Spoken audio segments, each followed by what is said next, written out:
நான் ஒரு முட்டாளுங்க, நான் ஒரு முட்டாளுங்க. மோடி கூட சேர்ந்ததால முட்டாளானேனுங்க. நான் ஒரு முட்டாளுங்க. மக்களோட பணத்தை எல்லாம் கொள்ளையடிச்சு போனேனுங்க. கூட்டணி வச்சதால கூறு போட்டு தந்தேனுங்க. நான் ஒரு முட்டாளுங்க.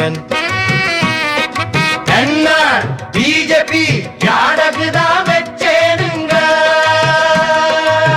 மோடிக்கு ஜாடா போட்டு கைய கட்டி நிப்பேனுங்க. ஆட்சியும் சிரிக்குது, மக்களே சிது பீலா நார்னு பேரு வாங்கி நின்னேனுங்க. நான் ஒரு முட்டாளுங்க. பிரிஞ்சு போக நினைச்சாலும் இடி ரைடு பயமுங்க. 5 வருஷம் ஆளணும், மக்களை முட்டாளாக்கணும், ஏமாற வைக்கணும், 30% கமிஷன் வாங்கி கல்லாவ நிரப்பணும். இனி வேண்டாம் என்ஆர் பிஜேபி.